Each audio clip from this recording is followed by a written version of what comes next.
greatest story ever told.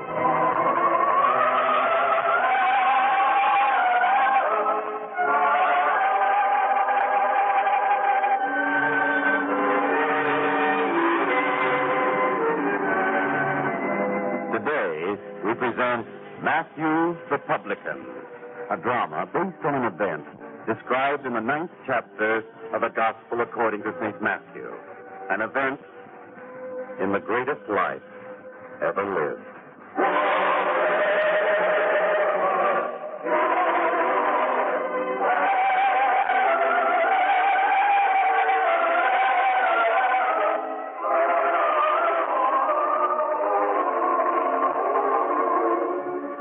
The town of Capernaum, and in the town, the house of the publican Matthew, for today is an unusual day. For on this day, Matthew is not concerned with collecting taxes, nor with accounting to the Romans for the monies which he has collected for them from his own people. Instead, this is a day of happiness for Matthew, or at least it should be. For now, he talks to the lovely young girl who is his niece. And to judge from the look on Matthew's face, it is a pleasant subject they talk about. Believe me, Deborah, nothing in the world could have made me as happy as this news about you and Daniel. I want you to know that I've been looking forward to this day. I've been setting aside money for it. Your wedding garments will be the finest that have ever been seen in Capernaum, and now the feast itself must be lavish. I wish your wedding day to be an event that you will never forget. Of course, we cannot expect that there will be many people there. Please, Uncle, don't say anything. You would try to spare my feelings. Well, it is time this was talked about. Time that one of us said what needs saying. There will be very few guests at your wedding because of me. After all, what am I? A publican. One who collects taxes from my own people to turn over to the Romans. Shall I expect that they will like me for... Uncle, I wish you wouldn't talk this way. If I can't talk to you, to whom shall I talk? Somehow, Deborah, if I was sure that you understood, it would help. If you understood what it was like. There was a plague, and your father and mother had both died. And suddenly I was left with a niece who needed food and shelter, and I had no other way to provide for you except to become a publican. It was not what I wanted, but it was the only way that would make it possible. I know, Uncle. Because of me, your life has been ruined. Oh, no, it wasn't your fault. But sometimes I get to wondering, is the man's life ruined as long as he's alive and there is hope that he can change? Uncle? I've thought about it often. Now I will do it. Do what, Uncle? Become a free man, free of the Romans, free of the hatred of my own people. But can you? Now that you're being married, I can get along on less. I will find some new way of earning my livelihood. I will take any other kind of work that I can find. Now, surely that should convince people, and I'll do it now. You'll see, Deborah, before your wedding day, we will have many new friends, and on your wedding day, you will have many guests. You will have nothing to be ashamed of. Uncle, are you sure it can be done? It can be done. In fact, I will go to see the Roman commander at once.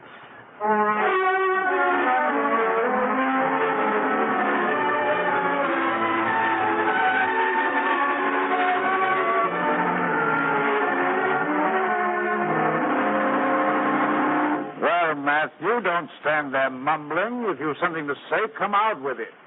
What's troubling you? Caius, sir, I would like to explain something. Look, Matthew, if there's something wrong with your accounts of the tax monies, that's the one thing that can't be discussed. Your accounts are either right or wrong. There are no explanations that Rome would accept. The accounts are right down to the very last coin, sir. Then what are you trembling about? Sir, I have served you Romans faithfully for a great many years. And you've been paid well for it. Oh, I don't deny that. I don't deny that it was for the money that I did it. Well, then? Sir, I wouldn't want the Roman authorities to think that there's anything wrong, but I might as well say it. I wish to resign from my office. A tax collector for the Romans resign. This is no laughing matter to me. It's a very serious step. There's no doubt of that. We'll examine everything you own at once. But why? I've been honest in my dealings with you. Matthew, you must know that you'll never get another position. Oh, but I will. Indeed. Well, if you do, you'll be the first man who's collected taxes for the Romans and been rewarded with a job by your own people. No, I don't believe it. What's more, I think that you've been systematically stealing money from the tax collections, so that now you can afford to resign and never work again. No, sir, no, you don't understand it. It's my niece. It's the wedding, that's what... Niece, wedding, man, are you out of your head? Please, sir, please listen to me and try to understand. Every day for years now, you've seen me at my place by the roadside collecting the road taxes and carefully noting in the scrolls the amount of the collections, every single coin accounted for. How can you accuse me of cheating? I'll say one thing for you. If you have been cheating, you've been very skillful at it. But I haven't been cheating. Please understand. I've spent my life giving her everything that she wanted. And now in this most important time of her life, I realize that the one thing I haven't been able to give her is a good name. And so I'm resigning. For her sake and for my own. I'll show everyone that I'm not a Roman sympathizer at heart. So, fine appreciation for what we Romans have done for you. What you've done for me, you've made me an outcast. No one will speak to me. No one will associate with me. That's what working for the Romans has done for me. They think of me as a traitor. And now you're going to change all that, eh? Yes. I can get along on little now that my niece is leaving. I'll find some kind of work that will give me enough to live on. Good. Very good, Matthew. I'm glad to see that you've got the courage and the strength to take such a drastic step in order to reestablish yourself in the community.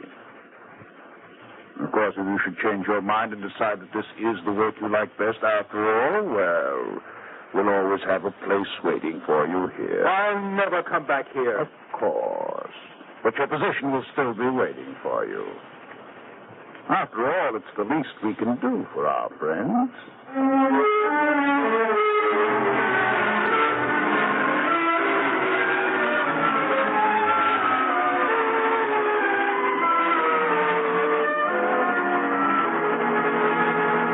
Well, Matthew, what do you want here? I've done nothing wrong. Besides, your interest is in the road collections. You can't come prying into my affairs. Or have you been promoted to the collection of other taxes? Samuel, I've not come here to discuss taxes with you. You haven't? Ah, good. No, Samuel, it's a far different matter that brings me. You see, I need help. Indeed. Well, what is it? What's wrong? Samuel, for a long time now, I've been doing work for the Romans. Well, I know that. Of course, and although you don't sympathize with what I've been doing, believe me, there were reasons. A man doesn't do things like this without compelling reasons, but all that has changed now. I am no longer a publican. How nice. But what's that to do with me? Well, Samuel, say what you will about the Romans, you must know how exacting they are. I've had fine training. I can keep records and books as accurately as anyone. Well, that must be a great satisfaction to you, I'm sure. Now, the point of my visit here is this. Samuel, would you give me a position? Matthew, I have no use for any additional help. But everyone knows how much your business has prospered in the last few years. Surely you could make room for one more man, a capable man? Yes, my business has prospered, and I intend to see that it goes on prospering. And one way to make sure is not to hire any friends of the Romans. But I'm no friend of theirs, I tell you. There never was a publican in this land who was considered anything but a traitor. And I don't associate with traitors, nor do I give them work. Is that clear? But I've changed, Samuel. Changed? The thorns on a rose never change, neither do traitors. Now you'll do me a great favor by leaving here at once. After all, I have my reputation to think of.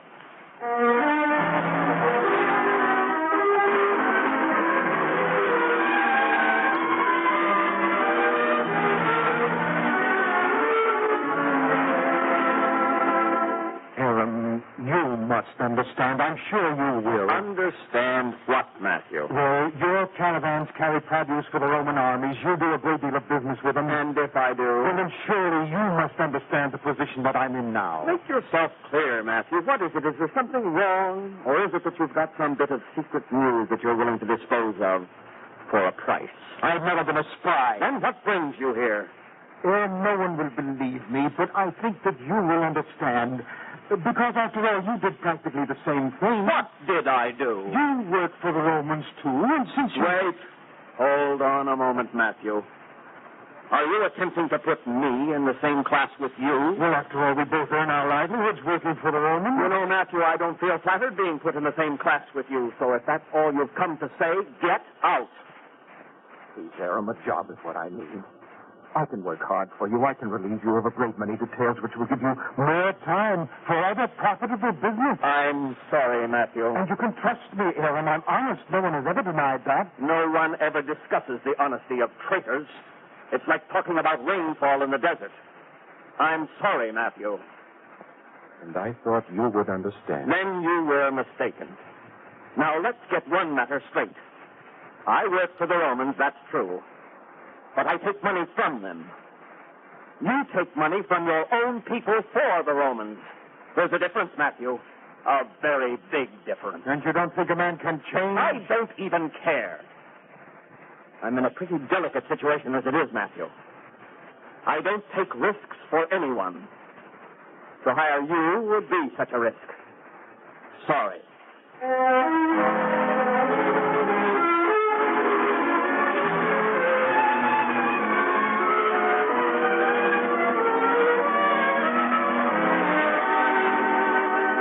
Michael, you must understand. Whenever someone tells me I must understand, I know immediately that it's something others don't understand. If you've come seeking a favor, Matthew, you must know that there's little I can do. You mean there's little you can do for me, don't you? If you choose to phrase it that way. Michael, you're a respected man in this community. A word from you can mean a great deal. A word, some sort of magic word. Michael, have you ever known me to do a single dishonest act in all my life? What's the purpose of such a question, Matthew? If you vouch for me, then I might be able to get a job. Everyone respects you and your word. Just tell them that I'm honest and decent. Matthew, let me give you a little insight into a great secret of getting along with people. If you would have people respect your word, don't give it too freely. What do you mean? Why do people regard my word so highly? I'll tell you why. Because they've never been disappointed in what I've said. And again, why? Because I never give my word on anything or anyone. Is that clear? But I know of several occasions when you vouched for people. Matthew, how can I vouch for you when you call me a liar? But I didn't call you a liar. You didn't use the word straight out, but you did contradict me. You see, Matthew, it's quite impossible for me to vouch for someone like you, much as I'd like to. You wouldn't like to at all. You're toying with me when I'm in trouble. I need help and you don't want to give it to me. And inwardly you're laughing at me. You're being cruel, Michael. Perhaps your friends, the Romans, will be kinder to you. Matthew, get out of here.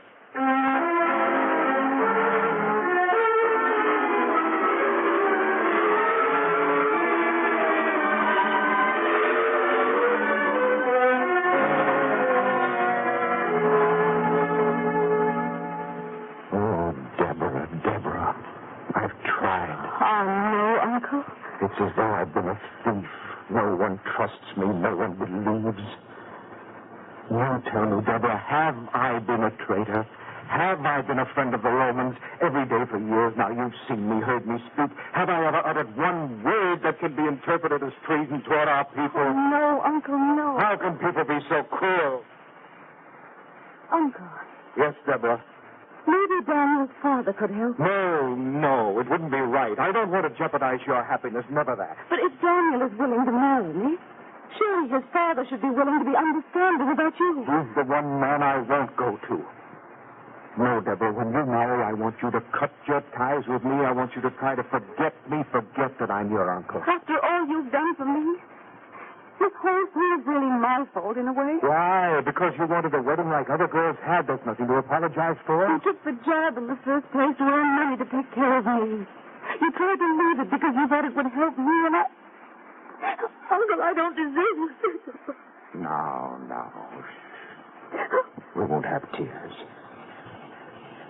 In this life, when you make one mistake, you're finished. There's no new beginning. No one wants to understand or forgive. Well, I don't want you to do the same thing that I did, so you will marry Daniel. You will live your own life. Your children must never know about me. You won't even come to see it? Shame is one possession I'm selfish about. I'll share it with no one. And your reward for all the years of sacrifice will be living alone the rest of your life? That isn't fair. Nor is it fair to attach this stigma to your children yet unborn.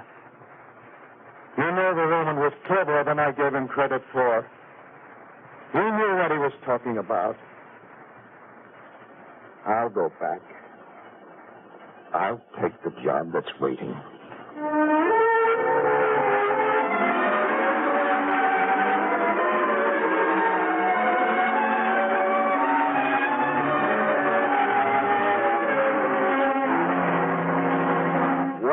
Matthew, so you're back. How nice to see you again. Please, sir, don't be too cruel on a beaten man. Don't make it worse. So you've changed your mind, Matthew. Back. How nice to see you again. Please, sir, don't be too cruel on a beaten man. Don't make it worse. So you've changed your mind, Matthew. Is it a job you're thinking of? Well, you said it would be waiting for me. Oh, so I did. Well, shall I begin at my usual place? Your usual place, yes. But not at your usual fee. But, sir... You see, there were some things you said just before you left that I didn't like, so we'll take something off for that. But the work will be the same. Only the pay will be different. Now, do you want the job under those conditions, or don't you? You know I have no alternative. Good. And if you make any mention to anyone of this little change in your remuneration, it will go hard with you. Do I make myself clear? I think I know what you mean, Caius. Very well. Now go out by the road and take your accustomed place and begin your collecting. And be careful today. If you think I deliberately make any mistakes... Oh, I didn't mean that. It just happens that there are great crowds passing on the roads today. That man, what do they call him? The master. He's supposed to be coming this way, and the roads are clogged with people wanting to see him. So things will be more difficult than usual today. The master? Matthew, you listen to me. I wonder. So, you turned to him, too. I didn't say that, did I? You didn't have to say it. Just let one of your people get into trouble, you go to him for help. Tell me, Matthew, all those things they say about you, about curing people, raising the dead, all that. Is it true? I've heard, as you've heard, but I haven't seen. Yet somehow I feel that maybe it is true. Matthew, if you have any ideas that he can help you, forget them. None of your people would have anything to do with the likes of you, least of all such a prophet as the master. Now get on with your job, Matthew.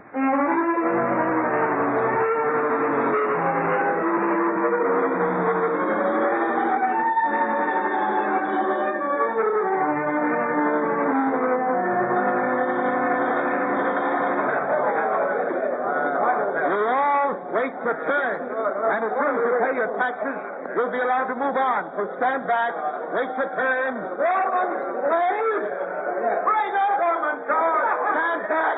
No more of your comments. You think I do this because I want to? What is it, Matthew? Have you lost your zest for the job? Oh, Caius, you were right about the huge crowds. I have more than I can do to keep them in line. I don't think there's any excuse. If any of them slip by, I'll take the taxes out of your pay, do you hear? Yes, I hear. Now then, first... Please, I'm trying to do what I can to make it easier and quicker for you all. If you'll only cooperate... What's the matter with it? Look there and you'll see. It's what I told you. The master is coming this way. You see there, they're clearing a path for him. The master, yes. Yes, I see him. Well, never mind that now. You'll do your job. You'll go on collecting taxes. But the master, I must speak to him. I must ask him if he couldn't forgive a man like You'll me. sit where you are, Matthew. You'll do what I tell you to. Please, this one time, I'd like to ask him, sir. I'd like to find out. Collect the taxes, I say, else you'll find out what Roman retribution can be like. You don't do your job. Yes, it seems that nothing can help me. Nothing. I'm a man doomed to be hated and distrusted and thwarted all my life. My one chance, and I can't take advantage of it. That's very touching, Matthew, but people are waiting. Collect the taxes. Yes, I'll collect the taxes. What else is there for me in life? Work for the Romans, be hated by your own. Give up what little family you have, that's my lot. All right, next.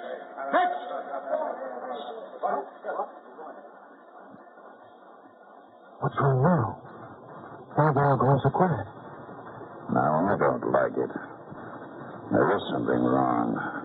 Something strange. Look. The master. Coming toward us. Coming with a little stand. Clarence, what shall I do? Ask him for taxes, of course. Don't joke about such things. Wait. Maybe this is my chance. Maybe this is the opportunity I've been waiting for. Master, there is something I must ask you.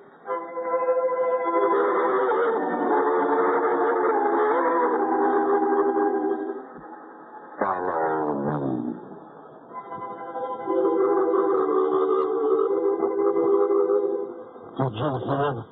Follow me. It's what the master said. He said it to me, to Matthew the Publican. Did you hear? All of you, did you hear? You who scorned me, who shunned me. Did you hear? The master himself said for me to follow him. And you, where are you going? To follow him. To follow him as he asked. And I order you to come back. Not this time and never again. I've been freed from the slavery of fear about money and of the fear of being despised. I go to follow him. Matthew! Come back! Come back! In the name of Rome, I order you, come back! Gone. He's gone.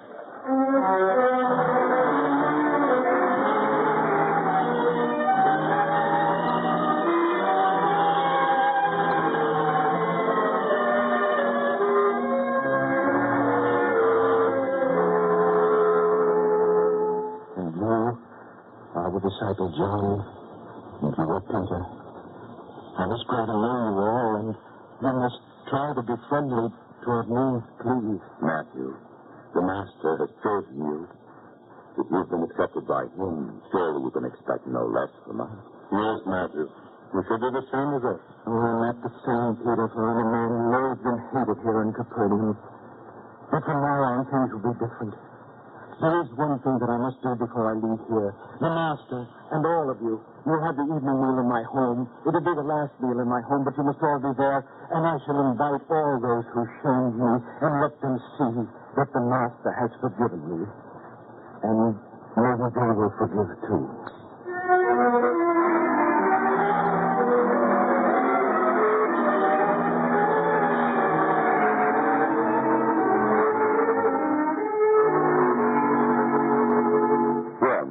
Is there much else to prepare? Peter and I could help.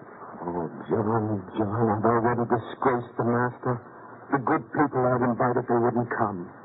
And the others, the ones who would accept, they aren't good enough to eat at the same table with the Master, even as I am not. Never say that, Matthew. The Master shames no one. And if the meal is prepared, then you should invite the hungry to share it with us. Go, Matthew. Invite all those who would come and share the feast with us. Don't judge them. Invite them. Yes, John. Yes.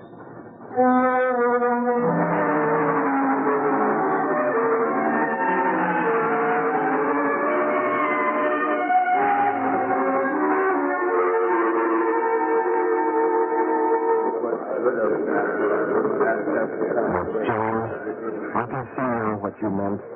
The Master turns from no man, no matter how low his station in life. One can look about this table and guess the things these men have done. Some have the shifty eyes of thieves, others the hard faces of disbelievers. And still others, the haggard and worried look of those who are afraid of the world. And yet the Master breaks bread with them and treats no man of them with disrespect, because he thinks not of the past, but of the present and the future. There's no man here who cannot be a good man. And with help and understanding, there will be good men one day. Uncle Matthew! Uncle Matthew! Deborah, please, I have an honored guest here for the last meal to be served in my home. Please, Uncle, listen to me. It's important. Oh, dear, you seem almost on the verge of tears. What is it? The wedding, Daniel? Is something wrong? And just when I thought that everything would be all right. Uncle, I've heard. The Master has chosen you to follow, and you've been forgiven, I know, but unfortunately others have heard too. That's why I'm here. What do you mean, child? They're coming here. The important men in the town, Samuel, Aaron, the elders, they're coming here now. They are? That's good. For they'll see that I eat at the same table with the Master. But you don't understand. They're coming here to confront the Master, to accuse him, to do you harm. You're still not satisfied? They want to go on persecuting me? Don't be afraid, Matthew. Yes, let them come. The Master has faced angry mobs before, and men of authority. Don't be afraid, Matthew. You have brothers now. More brothers. You see them? Deborah, with my newfound friends, I'm not afraid. I'll let them in. Samuel, Aaron, welcome to my home. Where is he? Where is this man who claims to be a prophet and is a friend of publicans and sinners at the same time? There he sits at the head of the table. What do you want with him? Master, you call yourself a prophet, a teacher of goodness and right. And yet there's not a man here at this table with you that we don't know to be a publican or a thief or an irreligious man. If you've come to raise them to the status of honored men, then you're not wanted in this town, not by us. Do you understand? Samuel, that's no way to address the Master. His actions earn him that kind of address. Well, Master, you persist in honoring these people? If not, we have a feast prepared for you. We, the honorable citizens of Capernaum. Make your choice now.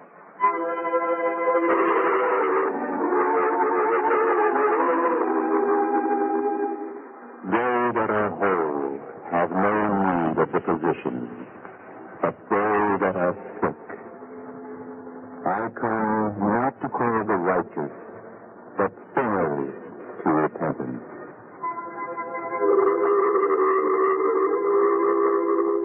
Master, that is a strange soul. No answer. Get rid of him. Drive him out of town. No, wait, my friend, wait. Let's not lose our tempers. There's a good deal in what he says. And haven't we seen it? Matthew wanted to give up being a publican, but we wouldn't help him. I wouldn't give him a job. We forced him to go back to the Romans. That much is true, yes. If we had helped him as the Master did, he would have changed. He wanted to, you know that. Yes. Master, if you can, forgive us our angry words. Forgive us. And, Matthew, would you forgive me? Oh, gladly, Samuel. Gladly.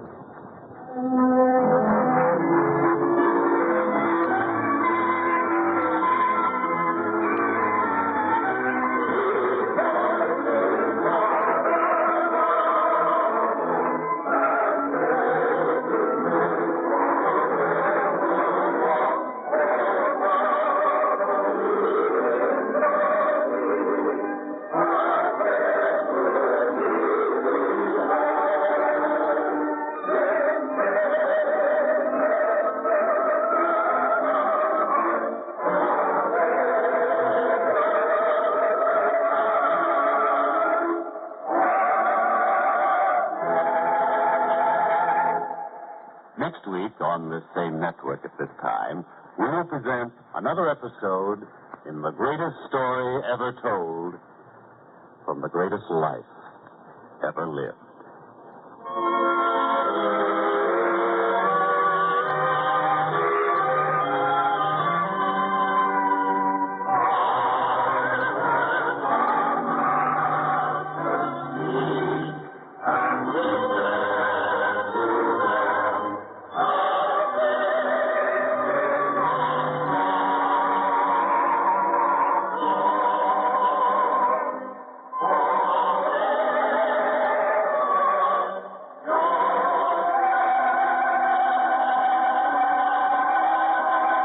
This is the United States Armed Forces Radio and Television Service, The Voice